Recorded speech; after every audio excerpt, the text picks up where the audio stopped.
Hello, this is Will and welcome back to my channel. Today's topic is what to bring to an in-person interview. I want to go over the three things that I think you really need to bring to an in-person interview, and there might be some subsets underneath there.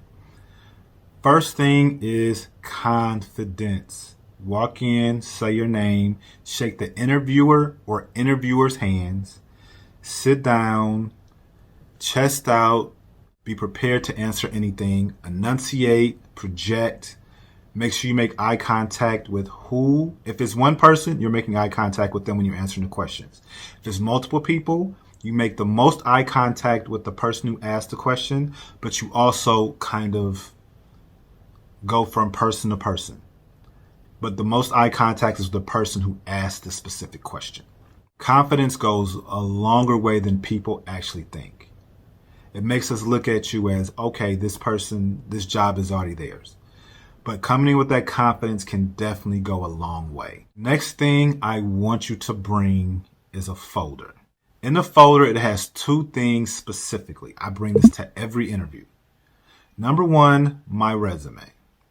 I have it as a cheat sheet just in case they ask me something I need to go back.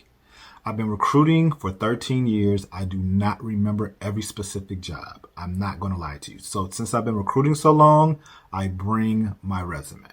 I also bring the questions that I've formulated to ask when they ask the, do you have any questions for us question towards the end of the interview. I bring them out and they kind of look at you for a second. They kind of draw back for a second. Then they're like, oh, okay, this person actually did their research. So I do bring the questions. Now, in other situations, I know on the digital side, sometimes they might ask you to bring a portfolio of pictures or slides or things like that. So have that prepared. Sometimes they also might ask you to do a 30, 60, 90 day, and this is across the board, but it does happen a lot with sales and things that you've done. So be prepared to bring that also. So bring whatever they ask you to bring, but minimum, you're going to need your resume and the questions that you've researched to ask when they ask you the what questions do you have for us question.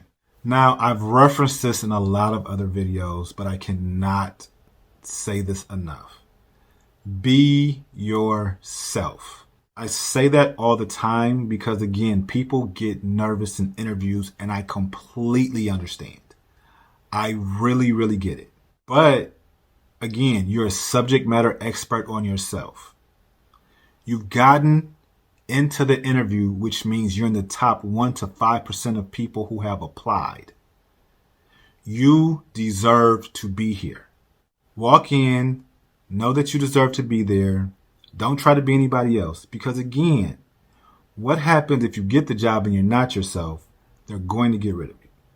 Because there's a personality clash, they feel like they were lied to. This is just the way these things work. But even worse, what happens if the person that you actually are would have gotten the job? But since you were trying to act like somebody else or not quite you, now you don't get the position. That would have to hurt. But again, the three things that you need: bring your confidence, bring a folder with at least a resume and questions to ask at the end of the video, and be yourself. Thank you so much for coming to my channel. Don't forget to like, share, and subscribe. Me and Latoya from Global Placement Services will be doing some lives. You might have seen Latoya on my channel at least once a week. We was going to do some lives and answer some of your questions. So the questions you have, please ask below. I can be contacted on all social media. It's in the description box below. See you next time.